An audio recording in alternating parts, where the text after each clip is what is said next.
pagi semua nih ya.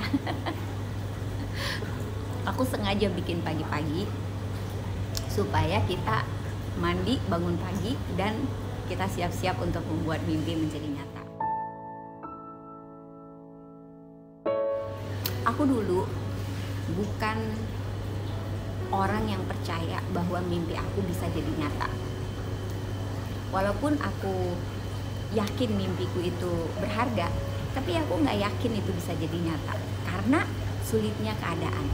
Nah, mungkin teman-teman juga di sini ya waktu masih kecil-kecil punya mimpi besar kan? Ada yang mau jadi presiden, ada yang mau jadi artis, ada yang mau jadi orang besar. Nah, begitu kita menghadapi kesulitan hidup, biasanya mimpi kita itu mulai kita ragukan karena kita mulai ngelihat, saya mampu nggak ya buat itu jadi nyata? Aduh, kayaknya orang tua saya nggak mampu nih nyekolahin saya. Aduh, kayaknya perusahaan ini nggak bisa nih mendukung saya. Teman-teman, kenapa dream big with God? Karena yang saya ingin tekankan kepada teman-teman adalah Tuhan itu real, bahwa ada kekuatan lain yang lebih besar. Ada pertolongan untuk Anda dari sumber yang lebih besar daripada diri Anda. Kekuatannya lah yang bisa memampukan siapapun kita, walaupun kelihatannya situasi kita nggak mungkin, walaupun kelihatannya keadaan kita tuh nggak mungkin, persiapan kita nggak mungkin. Tapi ingat, there is a bigger power upstairs. Itu yang saya alami. Tuhan itu ada. Saya bertemu Tuhan adalah sebuah titik dari keberanian saya untuk bermimpi besar lagi. Ketika ayah saya meninggalkan kami, ketika mama meninggal, gak punya makanan, gak punya gaji, gak punya pacar, gak punya kerjaan, gak punya sumber income. Cerita saya dimulai dari pertemuan saya dengan Tuhan. Walaupun saya dilahirkan dalam keluarga yang sudah punya agama, orang tua saya Kristen, nenek moyang kami dulu gak punya agama, lalu papa mama menjadi Kristen. Saya otomatis lahir Kristen, tapi bukan berarti saya udah punya hubungan dengan Tuhan yang mereka perkenalkan kepada saya. Belum tentu, sampai saya menemukan titik balik pertemuan saya dengan Tuhan. Makanya hubungan dengan Tuhan itu pribadi. Nah, dalam perjalanan saya sampai pada satu titik saya tidak percaya lagi bahwa Tuhan itu mengasihi dan mencintai saya karena kesulitan hidup yang harus saya hadapi. Yang namanya sexual abuse udah ngalamin, banyak kelaparan ngalamin, tinggal orang tua ngalamin, dibully bertahun-tahun ngalamin, harus jadi orang tua buat adik-adik yang di bawah saya, sementara usia saya aja masih belasan. Saya udah ngalamin, teman-teman. Jadi saya merasa Tuhan itu gunanya apa ya? Jahatnya saya dulu, Tuhan tuh gunanya apa ya? Cuma buat disembah-sembah doang. Terus apa gunanya dengan semua mimpi-mimpi saya? Tuhan tuh di mana? Tuhan ngapain aja di surga sana? Terus saya harus menghadapi semua penderitaan ini nggak ditolongin. Nah, saya sampai pada satu titik tidak mempercayai lagi bahwa ada kekuatan yang lebih besar. Kalau hari ini saya berkata kepada teman-teman, apapun mimpimu, kalau kamu percaya bahwa Tuhan itu ada, mengalami hubungan pribadi dengan Dia, nothing is impossible.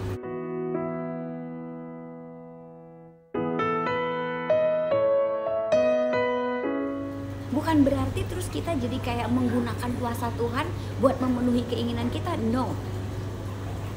Justru saya di sini mengajak teman-teman mulai bertanya, apa sih sebetulnya tujuannya? Kok teman-teman ada?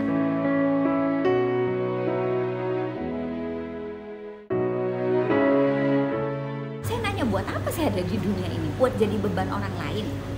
Buat cuma meratapi hidup saya yang susah, buat cuma menangisi mimpi saya nggak bisa jadi nyata, buat cuma menangisin keadaan saya, mendingan saya mati aja, mendingan saya nggak usah hidup. Itu pertanyaan saya dulu. Dan kalau gitu Tuhan di mana?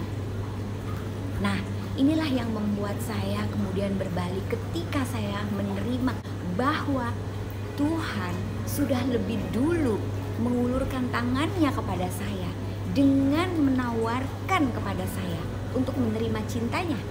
Saya mengenal Dia melalui Yesus Kristus. Saya mengenal Dia melalui pengorbanannya yang membuat saya yakin, oh iya ternyata saya ini sudah dipilih, ini sudah diulurkan tangannya, aku mengetuk pintu. Katanya, adakah orang yang membuka? Di situ mata saya kebuka, teman-teman, bahwa benar bahwa Tuhan Yesus itu adalah cinta, perwujudan cinta yang mengulurkan tangannya kepada anak yang menderita kepada saya. Do you want to believe me that I can help you?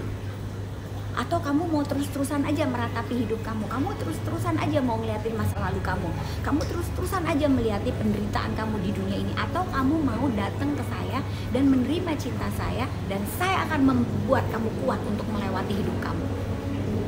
Kalau teman-teman pernah nonton Kick Andy, di situ saya menemukan satu kalimat yang saya baca di Alkitab, sekalipun ayahmu dan ibumu meninggalkanmu. Pas banget, ayah saya dan ibu saya ninggalin saya, aku yang akan memelihara kamu. I will take care of you. I will come to you. Wow, dan saya langsung bilang, yes, ini yang saya butuhkan.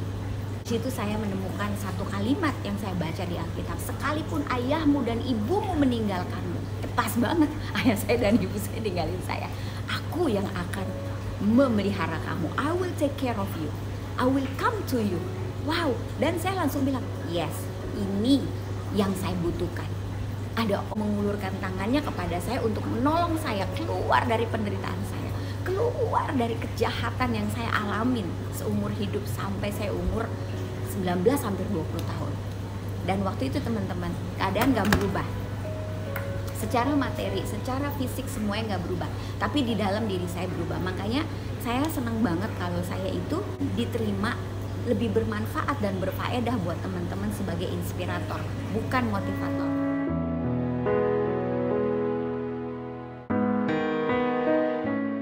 Saya ingin mengajak teman-teman mengalami perubahan yang dimulai dari dalam.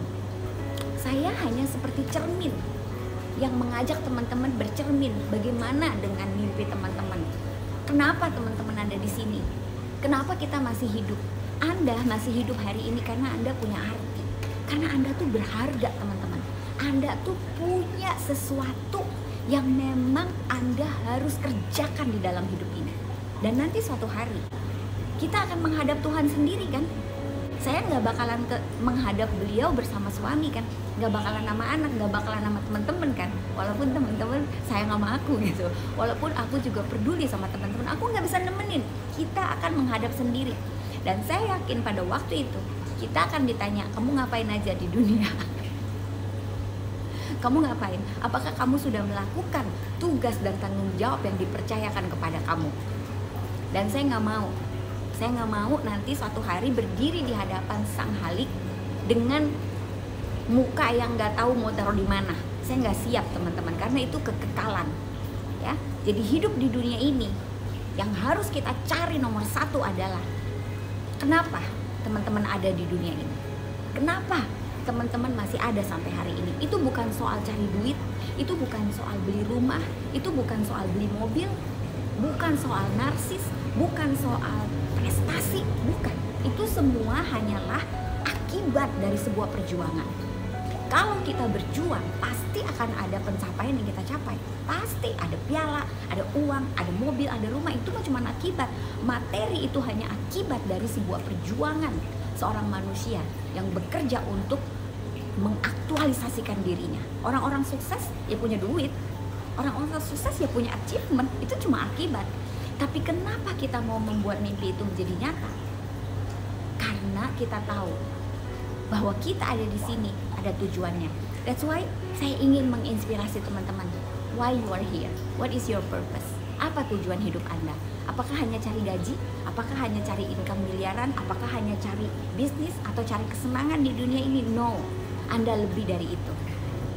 Manusia itu beda sama tumbuh-tumbuhan. Tumbuh-tumbuhan aja punya tujuan, ya kan? Pohon pisang menghasilkan buah supaya kita makan, supaya manusia itu dapat kalsium, kalium. Itu tujuannya kehidupan dari pohon pisang. Pohon kelapa itu ada tujuannya supaya kita bisa minum air kelapa, kita bisa dapat zat-zatnya yang bagus, kita bisa dapat hand body, face cream. Pohon kelapa aja punya tujuan. Ayam punya tujuan. Ya, saya sangat menghargai teman-teman yang vegetarian, tapi saya sering bilang sama anak saya, nah, waktu ayam itu kamu makan, ayam itu sudah memenuhi tujuan hidup dia untuk memberikan kamu protein. Saya sangat menghargai dan saya juga pengen sih kalau bisa ngurangin makan daging merah gitu ya. Saya juga pengen gak usah makan daging lagi gitu. Tapi saya tahu waktu ikan dimakan, ikan itu sudah memenuhi tujuan hidupnya dia. Bagaimana dengan kita? Bagaimana dengan teman-teman dan saya? Apa tujuan hidup kita? That's the number one yang saya pengen taruh di hati teman-teman, taruh di pikirannya teman-teman. Temukan tujuan hidup Anda. Karena ketika Anda mulai berkata, I want to dream big with God, itu bukan masalah achievement, itu masalah why we are here. Ketika saya menghadapi penderitaan yang begitu berat, saya teriak-teriak teman-teman ke Tuhan. Saya nadah ke langit. Saya bilang, Tuhan, kenapa kamu ciptakan saya? Kenapa saya harus lahir ke dunia ini? Apa tujuannya? Gak ada jawaban. Hari ini 30 tahun kemudian saya tahu, ternyata saya diciptakan ke dunia ini untuk menjadi inspirasi, untuk menjadi sebuah suara yang membangkitkan orang lain yang mengalami hal seperti saya, untuk menjadi suara buat teman-teman yang lagi berpikir, saya ada tujuannya nggak ya di dunia ini? Jangan-jangan lagi berpikir seperti saya, why I'm here? Buat apa saya di dunia ini? Buat apa saya melewati pandemi ini? You are here for a purpose. Teman-teman, di sini ada tujuannya. Semua keyakinan mengakui bahwa manusia itu makhluk yang berakhlak, yang berakal budi, dan yang punya tujuan hidup. Sudahkah teman-teman menemukannya? Dream Big with God Part 2. Saya ingin mengajak teman-teman mulai hari ini. Goal paling besar yang harus Anda temukan, yang penting sekali Anda temukan adalah apa tujuan hidup Anda.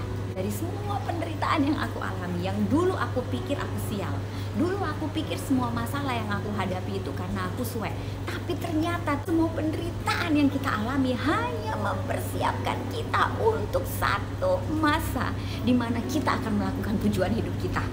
Wow, ketika saya mengerti itu teman-teman, saya tidak takut dengan masalah, saya tidak takut dengan penderitaan, saya tidak takut dengan apapun yang harus saya lewati. Karena akhirnya saya tahu semua yang saya alami, suka duka, jatuh bangun, high and low, smile and cry, ya, enak dan tidak enak, semua itu bekerja sama untuk membuat Anda semakin lengkap. Sampai satu masa Anda menemukan tujuan hidup Anda, dan semua itu akan Anda pakai. Ada orang yang bilang masalah itu membentuk kita untuk menjadi lebih baik. Tidak. Masalah tidak pernah membentuk kita untuk menjadi lebih baik. Masalah ya masalah. Masalah ya masalah. Tetapi kalau kita memakai masalah itu untuk menjadi lesson, untuk menjadi pelajaran, untuk menjadi sparring partner, seperti latihan tinju dengan masalah, kita pakai masalah itu, kita punya mindset yang benar terhadap tantangan dan masalah. Kita pakai masalah itu untuk menjadi sparring partner, untuk menjadi lebih pintar, lebih kuat, lebih bijaksana, lebih sabar, lebih berkarakter, lebih lembut, lebih berbelas kasih, lebih berwelas kasih. Dan that's it. Masalah akan membuat kita menjadi belajar untuk menjadi pribadi yang lebih baik. Banyak orang kena masalah bunuh diri. Kata siapa masalah membawa kebaikan untuk semua kita? Tidak. Masalah hanya menjadi pelajaran dan menjadi guru bagi mereka yang belajar. Masalah akan menjadi aib. Masalah akan menjadi momok yang menakutkan bagi mereka yang tidak belajar. Karena tujuan teman-teman ada di sini is not only for yourself, it's bigger than that. Itu lebih besar daripada itu. Tujuan daripada Anda ada di sini adalah supaya Anda menjadi berkat, Anda menjadi faedah, Anda menjadi pembawa terang, membawa rasa dimanapun Anda berada. So, tujuan hidup kita pasti lebih besar daripada diri kita. Nah, so itu number one ya. Saya juga senang kalau teman-teman mau tulis gitu ya apa yang teman-teman dapat. Jadi saya juga tambah semangat teman-teman. Saya berbaginya nggak ngomong sendiri gitu. Bener nggak sih Ellen? Ini ada Desi juga ya. Saya coba sapa teman-teman ya. Ada Mira, ada Herman, ada Nur, Merni, terus ada Nei, ada Luciana. Makasih ya teman-teman udah bareng-bareng kita ngobrol pagi hari ini. Ada Prime dan oke. Mungkin ada teman-teman yang mau nanya sampai di sini. Bu, bagaimana sih menemukan tujuan hidup? Bagaimana menemukan tujuan hidup?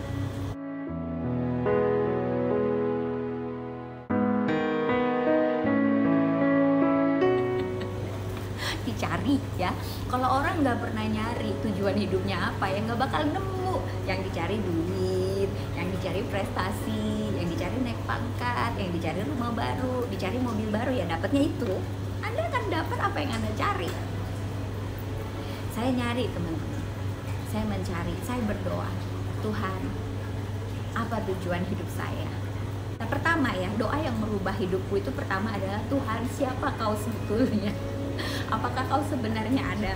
Karena saya ngerasain, saya dari kecil berdoa ya gitu-gitu aja, disuruh orang tua saya berdoa, ya saya berdoa begitu. Hidup saya berubah ketika saya mulai berdoa, God, who are you? Who are you? Saya dengar namamu itu. Di mana kau, Tuhan?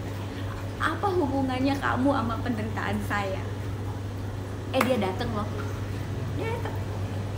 Kalau kita cari Tuhan, Dia 1000 langkah mendekat kepada kita. Perubahan hidupku yaitu dari doa itu. Who are you? Aku ingin mengenalmu. Where are you? Apakah kau akan masukkan aku ke neraka karena aku mau bunuh diri? Dan Dia menyapa saya. Dia mengatakan, even your father and mother forsake you, I will take care of you. Sampai hari ini saya masih ingat kalimat itu. Itu kekuatanku sampai hari 30 tahun, gak pernah lupa. Ketika saya mulai membangun hubungan dengan Tuhan secara pribadi, ya, kadang antara hamba dengan tuannya, kadang antara anak dengan ayah, kadang antara sahabat dengan sahabat terbaiknya, kadang juga antara murid dan guru. Walau hubungan yang selalu dinamis, saya mulai bertanya, why you make me? Kenapa kau menciptakan saya? What is your dream? What is your plan about me, God? It changed everything in my mind. Karena manusia itu sering, saya ya, bukan teman-teman ya, saya sering ke Tuhan gini, Tuhan ini dream saya, mimpi saya ini, saya mau ini, mau ini, mau ini. Kita nggak nanya dia sendiri mimpinya apa, dia sendiri dreamnya apa. Kan kita semua mengakui Tuhan itu hidup, orang Indonesia mengakui, kita menyembah Tuhan yang hidup. Lah kalau gitu kan bisa diajak ngomong dong, bisa diajak tukar pikiran dong, ya kan? Jadi saya sederhana aja, saya bilang, Tuhan, sebenarnya tujuanmu menciptakan saya apa? Ketika seorang manusia mulai mencari tujuan hidupnya, cara berpikirnya berubah. Bukan lagi datang kepada The Majesty, kepada yang maha besar pakai list. Ini mimpi aku, ini dream aku, ini mobil aku, ini aku mau ini aku mau ini, terakhir aku mau masuk surga. Lah, emangnya dia itu tukang stempelin mimpi kita apa? Ya kan dia menciptakan kita, pasti ada tujuannya gitu. Jadi saya mulai merubah dari yang self-center. Saya mulai memikirkan what is his dream. Nah, tanpa sadar teman-teman, ketika kita mulai menanyakan, Tuhan, kenapa saya ada di dunia ini? Rencanamu untuk saya apa? Kita mulai ada keikhlasan. Kita mulai ada rasa, oke, kalau kamu menyatakan kepada saya rencanamu, saya mau melakukannya. List saya, daftar mimpi saya, gak ada artinya lagi. Bukan itu yang saya cari. Yang saya cari adalah rencananya untuk saya. Nah, disitulah teman-teman mimpi besar itu terjadi. Karena udah pasti pikirannya lebih tinggi daripada pikiran kita, wawasannya lebih luas daripada pikiran kita, dan ketajaman kebijaksanaannya lebih dalam daripada kebijaksanaan kita. Kita berat gak sih materinya? Berat nggak materinya teman-teman? Ya kan kita mau sukses mulia, kita nggak mau sukses yang cuman sukses dapat duit terus nggak tahu kemana, anaknya ditinggalin, suami ditinggalin, terus jadi nggak jelas, ya bukan itu. No, inspire teman-teman untuk teman-teman bermimpi besar bersama Tuhan.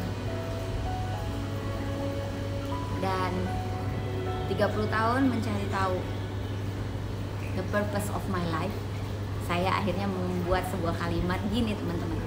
Ada 2 hari yang istimewa dalam hidup Anda. Pertama adalah ketika Anda dilahirkan. Kedua adalah hari ketika Anda menemukan tujuan hidup Anda. Dan tujuan hidup Anda itu adalah mimpi terbesar Anda.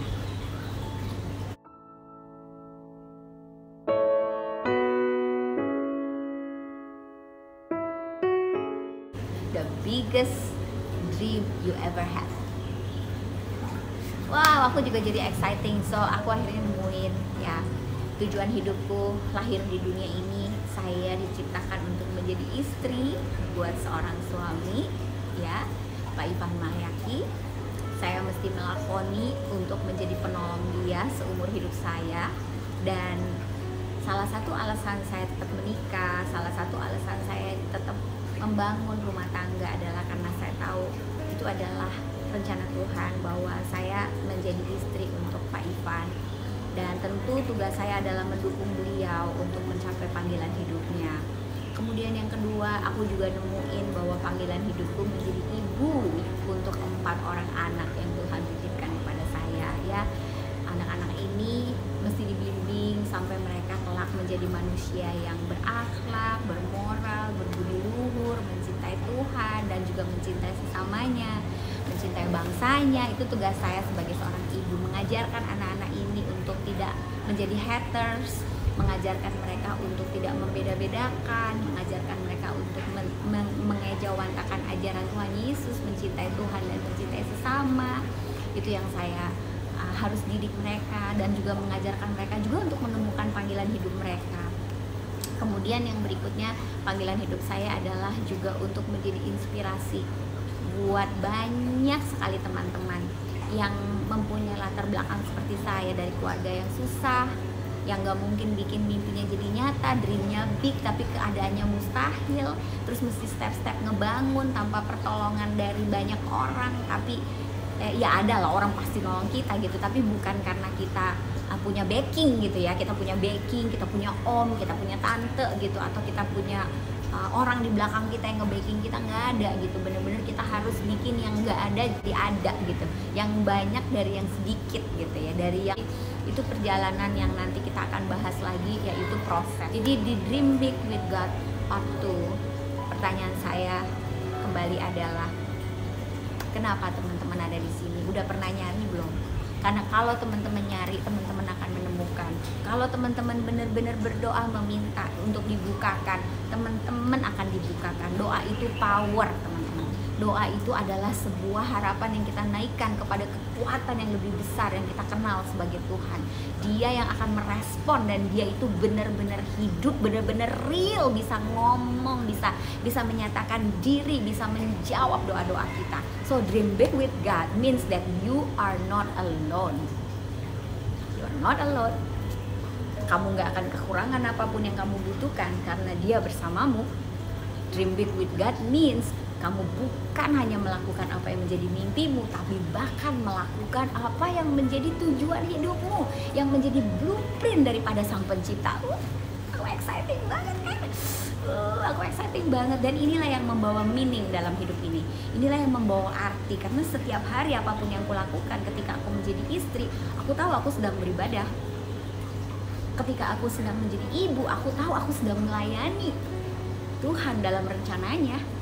Ketika aku sedang memberikan inspirasi, aku tahu aku sedang menjalankan tujuan hidupku untuk membangkitkan semangat teman-temanku, supaya teman-teman juga benar-benar mengalami pertemuan pribadi dengan Tuhan, dan teman-teman juga jadi balik nanya, Tuhan, rencanamu buat saya apa? Bukan lagi, Tuhan, ini doa saya, ini dream saya. Gitu teman-teman. So I think kita udah hampir 45 menit loh ya. Nanti kalau mau didengar ulang kepanjangan, jadi kita mendingan sampai di sini. Saya akan meninggalkan teman-teman dengan pertanyaan, what is your purpose? Because your purpose is the biggest dream you ever have in your life. Ya kan? Ternyata tujuan hidup saya kan gede banget. Bukan cuma keluar dari kemiskinan, tapi bawa orang lain yang mau keluar dari kemiskinan untuk maju, untuk bangkit, untuk berperan dimanapun Anda berada, apapun pekerjaan Anda. Gitu. Komen dong. Biar aku tambah semangat dan semakin berapi-api. Boleh kan? Oke. Aku mau nyapa lagi nih teman-teman yang baru. Jangan diem gitu dong. Kayaknya teman-teman terdiam gitu. Halo Bu, ada Desi, ada Lee Helen, ada Hani Ipong. Hani. Ini teman aku nih, si Hani. Halo Hani. Ya, terus ada Mira tadi aku udah sapa ya. Nah, ini ada Nah ini teman-teman udah mulai ngejawab, ya aku senang banget ibu, rasanya aku mau terbang bersama wanita-wanita di seluruh dunia. Hey, kita dipilih Tuhan bukan jadi korban tapi pemenang dan memuliakan Tuhan. Yes, Sis Ellen, apapun yang terjadi dalam hidup kita hanya mempersiapkan kita untuk lebih siap melakukan panggilan hidup kita. Oke? So, bersyukur untuk semua yang baik dan gak baik, karena semua itu bagus jadinya buat kita ya. Terus Siti Aisyah, aku senang sekali ketika ibu menceritakan kisah awal ibu, itu sangat menginspirasi. Iya, emang enak ya dengernya, tapi nyeritainnya nggak enak tau Siti. Itu kan sedih ceritanya. Tapi ya cerita awal aku itu, dan biasanya aku selalu pasti ceritain karena gini Siti, pencapaian yang saya capai sampai sejauh ini nggak sedikit Siti ya. Aku keliling aja mungkin udah ada 50 negara ya, piala itu mungkin ratusan ya ada ya. Terus ya uang juga yang didapat bukan sedikit Siti. Saya nggak mau lupa siapa saya. Saya nggak mau lupa siapa saya. Saya inget banget saya cuma anak supir angkot yang diambil sama Tuhan, diadopsi jadi anaknya dari tempat pinggiran di dekat tempat pembuangan sampah di Jakarta. Aku nggak mau lupa siapa aku. Supaya apa? Supaya aku tetap on track Siti. Supaya aku tetap ada di jalan itu. Jangan sampai aku hilang atau kemana gitu loh Siti ya. Jadi kalau Siti doakan saya juga supaya saya selalu tahu diri, supaya selalu ingat asal usul saya. Jadi itu kenapa saya selalu menceritakan asal usul, because I always remember who I am. I always remember dari mana saya berasal dan siapa yang mengangkat saya. Dan sekarang hidup saya adalah saya mau menyenangkan hati Tuhan yang sudah mengangkat saya dari kegelapan itu, gitu Siti ya. Dan saya senang kalau itu bisa menginspirasi kamu. Bu Esra, boleh tanya, seberapa besar pengaruh keluarga dan perubahan Ibu Esra pencaharian terhadap Tuhan? Gede sih ya, terutama pengaruh mama. Ini makanya ini ibu-ibu nih ya, pengaruh ibu-ibu itu sangat besar loh buat anak-anak. Apa yang ibu ajarkan kepada anak-anak itu sangat besar ya. Karena anak-anak itu seringkali pada akhirnya ya, terutama anak perempuan, gedenya tuh nggak jauh, mirip sama mamanya lah, ya kan? Jadi pengaruh mama sangat besar. Mama adalah orang yang selalu mengajarkan saya dari kecil untuk baca Alkitab, baca kitab suci. Mama tuh seorang yang rajin doa, dia juga seorang pendoa syafaat walaupun hidupnya susah gitu ya. Kalau kayak teman-teman kan di Muslim juga rajin puasa gitu ya. Mama saya juga rajin puasa, Senin Kemis gitu dia juga puasa. Ya tujuan puasanya dia seringkali macam-macam lah. Dia mau mendekatkan diri kepada Tuhan, dia mau mendoakan anak-anaknya. Jadi besar banget, dan anak-anak yang dibesarkan oleh ibu yang kurang punya nilai juga kelihatan. Saya sering ngeliatin anak-anak perempuan gitu ya, kalau mereka nggak menghargai diri mereka, biasanya mereka juga dibesarkan oleh ibu yang memang merasa dirinya nggak berharga. Jadi ini juga yang membuat saya menangis ya teman-teman ya, melihat perjuangan perempuan gitu.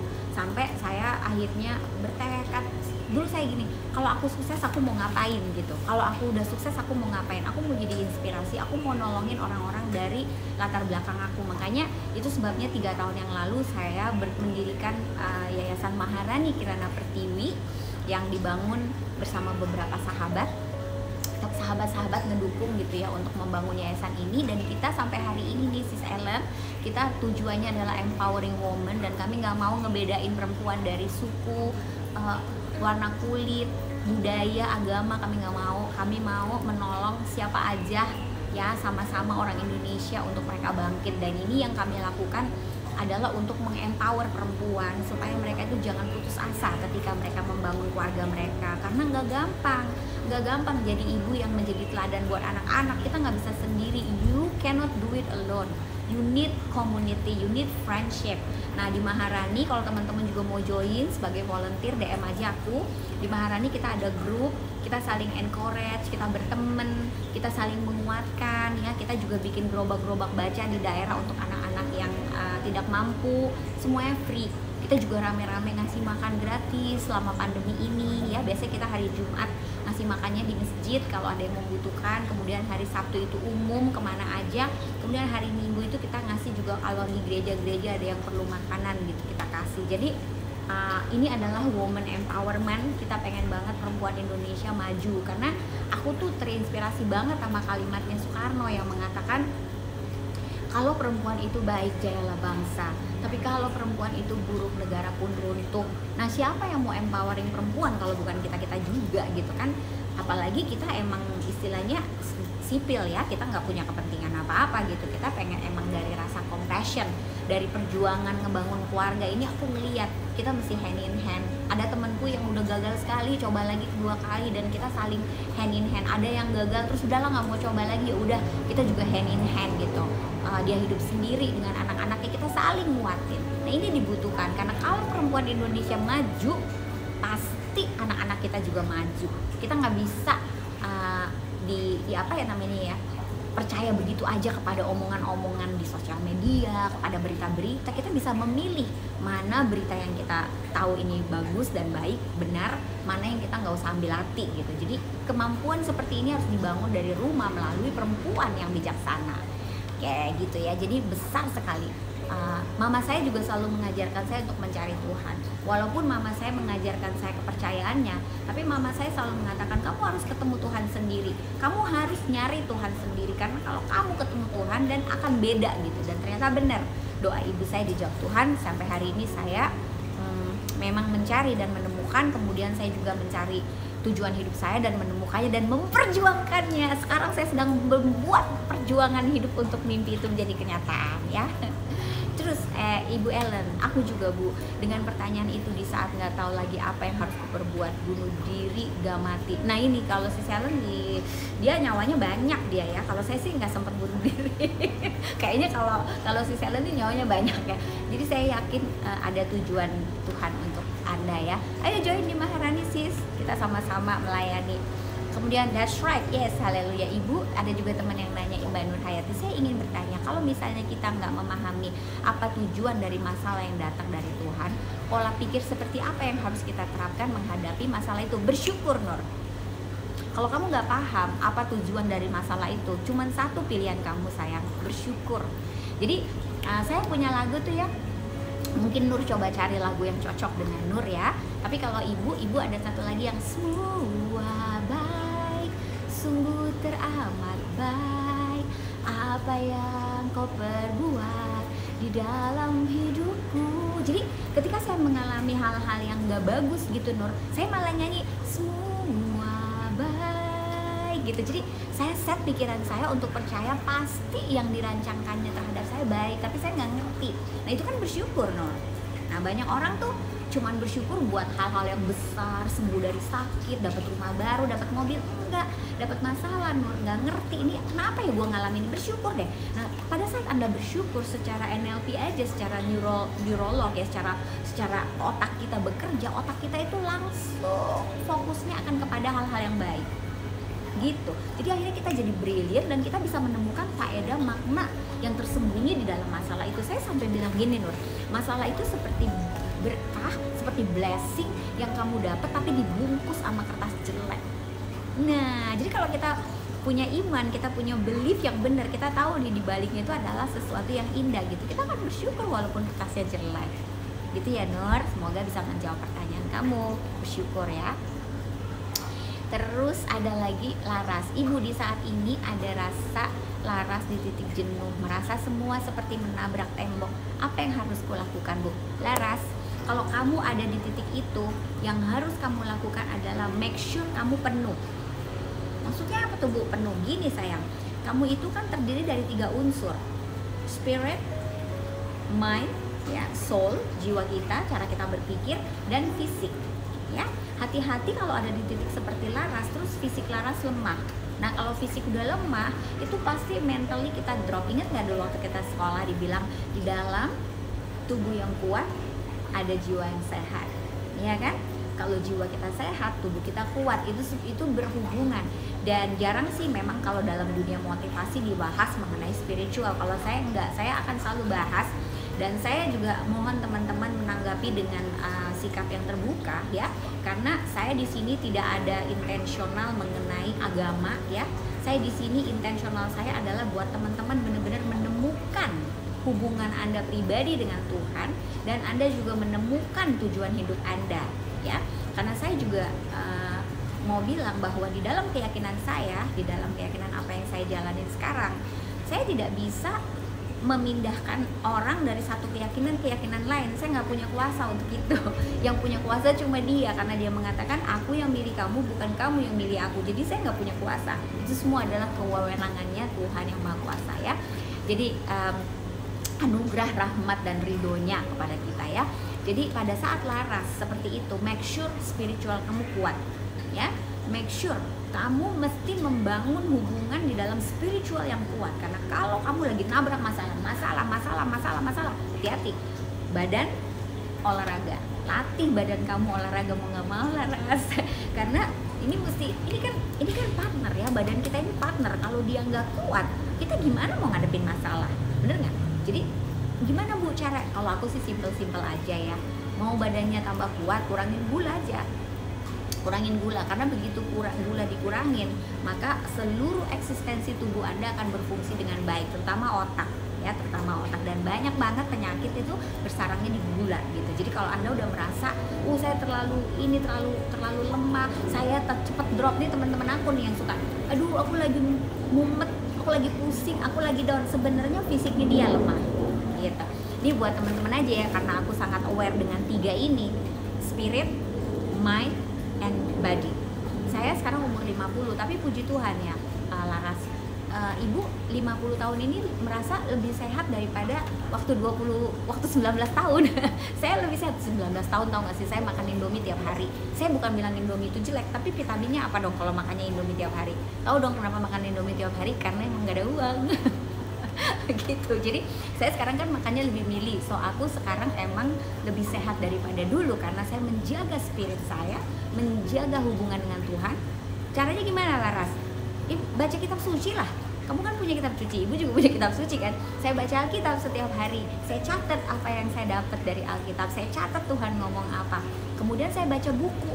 Saya isi pikiran saya dengan buku-buku. Saya baca buku Anthony Robbins, bukunya Daniel Amen, bukunya Brian Tracy, bukunya Robin Sharma. Banyak pengetahuan itu ada di mana-mana, itu aku baca.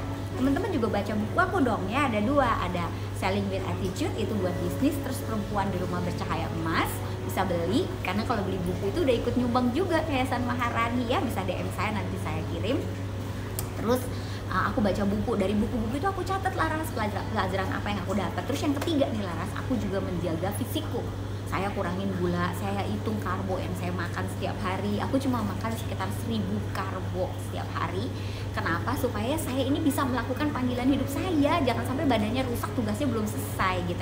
So kalau Laras merasa seperti itu, nggak usah fokus dengan besarnya masalah yang kamu hadapi. Bangun diri kamu, build yourself, make sure you are full ya, make sure kamu penuh, karena kalau kamu penuh kamu bisa menghadapi masalah itu satu demi satu.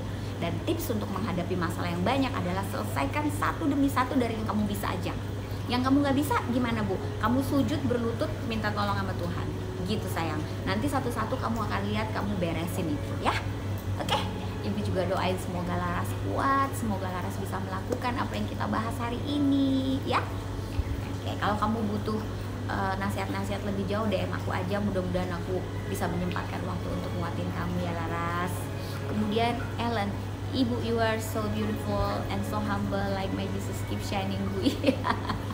Terima kasih Bu. Memang kalau kita belajar, yang saya belajar dari Tuhan Yesus, memang dia humble banget dan dia juga nggak self-center ya. Kita masih bekerja lah sampai hari ini ke sana ya, mencintai orang lain, mencintai musuh ya. Itulah pelajaran-pelajaran yang kita harus aplikasikan ya Bu ya.